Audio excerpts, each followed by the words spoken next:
Hello, everyone, and welcome to my webinar, Career Planning for Physician Executives in Healthcare. There has never been more opportunities for physicians that are looking to make either a soft or complete pivot away from clinical medicine into healthcare-related businesses in a variety of roles. But the process is very ambiguous. There aren't a whole lot of mentors, and it can be a very confusing and anxiety-provoking decision to leave the investments that you've made in clinical medicine and consider what roles might be available for you to apply your clinical training and advance in healthcare-related business and fields. That is where I come in. I have spent the last 20 or 25 years navigating this, and I've been coaching and providing advice to so many folks at a variety of stages in their clinical training, help them make decisions on if or when to leave clinical medicine, and or for when to make those decisions in how to apply the clinical training in a variety of different entry points in business related fields. Let me start by providing a little bit of background on myself, which guides the advice that I will be giving in this webinar. And even for physician executives, my background is somewhat unique. I am a graduate of the Drexel School of Medicine in the early 2000s. And it wasn't towards the end of my 4 years of my clinical rotations that I started thinking about my needs and desires to potentially leave clinical medicine and move on into business related fields. At the time, there weren't a lot of people doing this, and so I did not have the benefit of mentors or coaches to help me think this through, which is one of the reasons that I have so enjoyed over the years providing advice to folks that may be thinking about similar decisions. Again, what may be somewhat different from my background from those that are watching this webinar is I did this in two independent steps. I was a graduate of a full-time MD program, actually went on to do a transitional internship after my MD program to ensure I was making the right decision. And from there, I made a life-changing decision to leave clinical medicine. I did not complete the USMLE steps, and I am not licensed as a physician. And I made the intentional step that I was not going to practice clinical medicine. And I moved on and applied and ended up completing a full-time MBA program at the Wharton School of Business. I'm a 2005 graduate, and again, because I left clinical medicine and went to a full-time program, I had the benefit of a full 2 years to explore my options and go through the traditional mentorship and recruiting processes that are available at these top MBA programs. It is not different if you went on to get an executive MBA. It's just that you're further along in your career, and the frameworks that you'll use to make your decisions will be different. And that's something I'm more than happy to work on with folks on a one-on-one basis. So for me, when I graduated my full-time program, I had the benefit first between my first and second year of doing an internship. And I did that in biotech for Amgen, which is where I went after graduating. I entered a commercial leadership program, which was a very structured 3 year program that started with sales and then ended up pivoting into marketing rotations at headquarters. This is something that really benefited me in my career because I had a chance effectively to start over and develop foundational skills, in this case in sales and marketing, which were necessary for everything I've done thereafter. This is one of the things that is most important for physicians that are thinking about making a career pivot. This is the ebbs and flows of having to figure out how you reward yourself for all of the training and investments you've made as you make the pivot, with the realization that you're going to be lacking basic business skill sets. And how do you go about getting those skill sets? And that will be matched to where you are in your career. For me, again, as I exited business school, I had a chance to join a commercial leadership program, which were very common back then, and something that has really helped me in my career. And so for me, after completing business school, I went on and joined Amgen in a 3 year program, and I had sales and marketing experiences before I moved on to a smaller biotech company and had a chance to run a couple of brands at a higher leadership level. From there, I made again another life-changing decision to move on from a sales and marketing track, and I took an opportunity that came my way and moved geographically from the West Coast back to the East Coast and joined Highmark Health, which is a very large Blue Cross Blue Shield health insurance plan in Pittsburgh that had at the time had recently purchased and recapped a health system called the Allegheny Health Network, forming a super interesting integrated delivery and financing system, which I had a chance to join. And I was sort of thrown into operations and general management roles in the area of home-based care and post-acute. Again, opportunity meets hard work and luck, and I got a chance to jump in and really develop my general management and operation skills And along the way, I had a chance to form a series of companies in the home care space, giving me a chance to lead and develop teams. And again, it's something else that's very foundational in various careers that leads to executive level roles. From there, I was recruited and joined a very large publicly traded multi-billion dollar post-acute care company at the time called Kindred Healthcare. And in the 4 years that I was there were multiple private equity acquisitions too, in fact, that led to the company being acquired at the end of my tenure, and also led me to be led me in a position to recruit for private equity based CEO roles, which is sort of what I was developing my skill sets towards.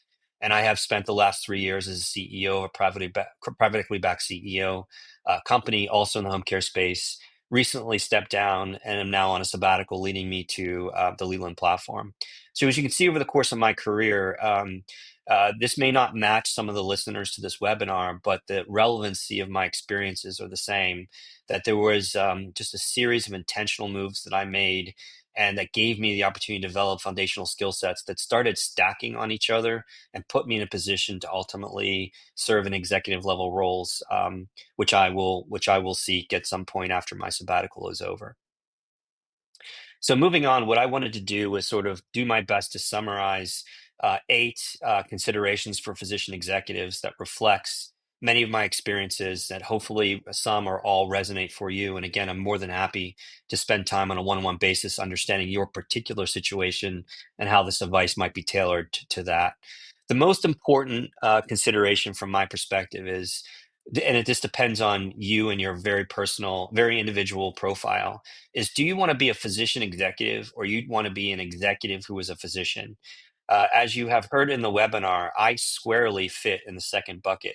I am an executive who happens to be a physician. And in earlier in my career, there's a bit of humble pie that goes with that. And that from my first several years in biotechnology, it was more helpful for me to not introduce myself as doctor because I was in the process of developing the skill sets that were most wanted on the commercial side of the business. And being a physician just meant that I lacked all the other basic business skills that were necessary to do jobs or get hired to do various jobs in that arena. For many physicians, you're going to fall in the first bucket that you want to be a physician executive. And the bucket that you fall in will very much predict the types of roles and career paths that you'll be looking for. Physician executives end up in medical affairs departments, in various biotech or medical device companies, medical directors in healthcare service companies, chief medical officers at the C-suite level, and so on and so forth. Executives who are physicians tend to follow more traditional career paths leading up towards the C suite. The path actually might be longer. It may take many more roles and skill set developments because you have to make up for what you don't have in terms of the skill set development on the business side. But it ultimately can lead to the C suite in very meaningful roles. The two can interchange. You certainly can see physician executives either start companies or end up in non-traditional, like non-medical C-suite roles like chief strategy officer or even CEO. And executives who are physicians can play lightly on the medical side of the equation, but it's less likely that an executive who's a physician will take a medical affairs job as it is a physician executive could end up as a CEO or other types of C-suite jobs. But it is very important that you understand which bucket you play in, and your career path will be dictated as a result of that bucket. The next consideration that's very important is, do you want and can you, with what you're attempting to do with the transition, still treat patients? Are you licensed? What state are you licensed in? How much time do you want to devote to treating patients? Do you want to maintain a practice? Now, if the answers to those questions are yes, in all likelihood, it maps back to you being in the first bucket as a physician executive, not an executive who's a physician.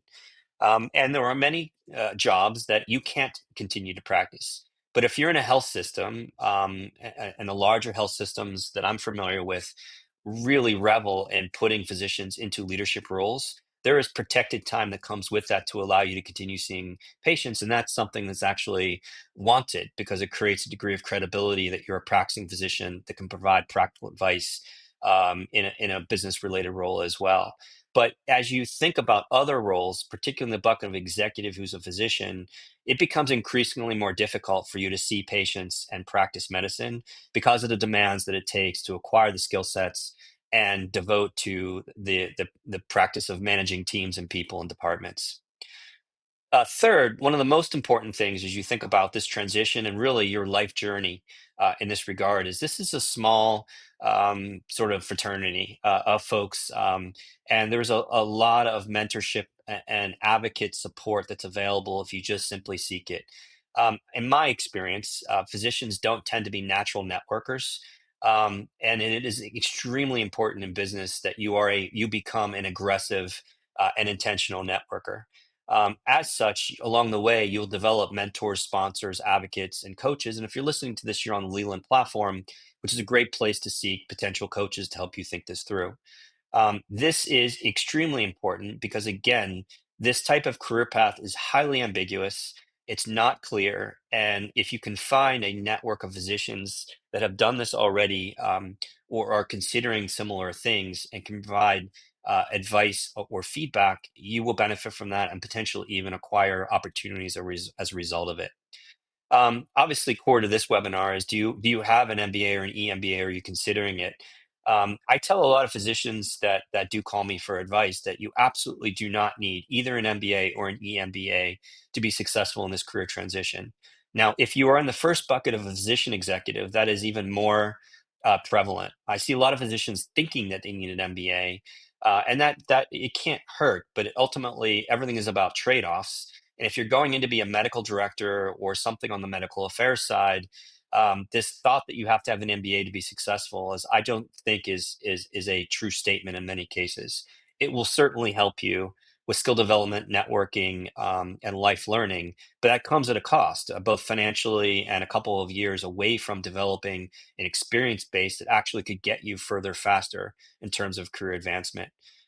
With that said, if you want to be an executive who's a physician and you are lacking basic foundational business skill sets, for me and for many others that choose this path, it gives you a couple of years to invest in, whether it's an MBA or an EMBA, business skill sets, and particularly to learn from your classmates and cohorts who will have profiles very different from yours. And you will learn through osmosis skill sets, lifelong skill sets in terms of not just IQ, but EQ related skill sets that will serve you very well simply by being in the pit, so to speak, with your classmates. So I do encourage the consideration of this, but again, it still maps back to the type of bucket and goals that you have for yourself. In many cases, physicians don't appreciate or understand that they may have to technically start over. And start over is not a black or white term. You might have to take a significant financial step back. You might have to do foundational roles that you believe are well beneath your level of training and sophisticated level of acumen. That is going to be the case a lot for executives who are physicians, and it is something to consider, but this is more that needs to be tailored very specifically to where you are in your career path and what types of roles that you're looking to enter into. A lot of it ultimately maps back to, do you truly understand and have you been informed enough or sought enough information or advice such that your salary, your advancement expectations, the types of roles you're looking for match to your career stage? If you're early in your career and just leaving clinical medicine, you're not going to go in and be a CEO. Now, you could be a startup CEO, but it is unlikely that a company is going to hire you and put you in an executive level role right out of clinical medicine. It could happen, and certainly with some of the venture capital related roles, it might happen. But there is likely going to be an opportunity for you to invest in yourself early in your career, which may be different if you have been practicing medicine for 20 years, got an EMBA or not, enter a company. You probably are getting hired because of your clinical acumen and your ability to immediately contribute, either in a medical director or chief medical officer role. And as such, you might be able to go in at a high level right out of the gate. One of the things I think physicians really struggle with is, in my opinion or in my experience, the IQ to EQ ratio in medicine is flipped in business. The fact that the very basic fact that you get into a room with a bunch of really smart folks in clinical medicine, and you get in a whiteboard session about zebras. Zebra discussions in business are not going to get you very far. No one wants to talk about the art of the impossible or the unlikely. There is a high prevalence on EQ in business, whereas in medicine, though that maybe is changing a bit for physicians that take medically related executive roles, you can be highly respected because of your IQ and be tolerated by a lack of EQ. In business, if you don't have EQ, you're not going to get very far. And so the investment in EQ and the ability to sort of navigate complicated bureaucracies and the psychology of teams and departments is something that a lot of physicians struggle with and something you want to be mindful of, matched to your particular strengths and weaknesses. And lastly, and most importantly, if you're unhappy in clinical medicine and you're making a decision to leave because of your unhappiness and you're running away from clinical medicine towards something you may not understand, that's a recipe for being really unhappy. Because if you get to a place you don't understand and you're going there only because you're unhappy with where you're coming from, there is no guarantee that you are a fit, your profile is going to work, or you will even like business. It is very different, and in many cases very foreign from what you're used to if you've spent your early days exclusively in clinical medicine around physicians. And so it is really important that you get yourself educated and ultimately make informed decisions so you're running towards something and not necessarily away from something. With all of this said, this is general advice that may or may not apply because of your specific situation. And while I provide coaching advice for MBAs in general, particularly those earlier in their career, it is more complicated for physicians and requires more of an individualistic approach to ensure that the advice maps to the individual, their wants and needs, the stage that they're in, what they're really truly trying to accomplish, and I can help. I mean, this is something that I enjoy doing. There aren't a lot of folks that truly understand how to guide folks from a transition from clinical medicine into business, and this is something that I have a lot of life lessons and previous coaching experience that I can help. And so, what I would say is the best place to start is to schedule a free 30-minute call with me. My link to my profile on Leland is on this slide, and I would really look forward to get to know you, your wants and needs, and how I could potentially help you. And if we get to a point where you feel that you need a coach, develop your personal profile, your resume, how you're branding yourself, what roles you're looking at, how do you think about strategically in terms of the sprints that you're in versus the mindset of what the marathon looks like for you in your career, I can help. And in doing so, I'm more than happy to offer a discount through the end of July for anyone that wants to sign up for 5 hours or more of coaching with me. I'm not on here to acquire a bunch of clients. I'm on here to acquire a few clients that I can really get to know and work very closely with, and I think I can really help. So if this is you and some of the things that I have said have resonated for you, I would really look forward to you reaching out and let us sort of get in to this and see if we can potentially help each other. So with that said, enjoy your summer. Best of luck to you and whatever you're trying to accomplish. And thank you for taking the time to listen.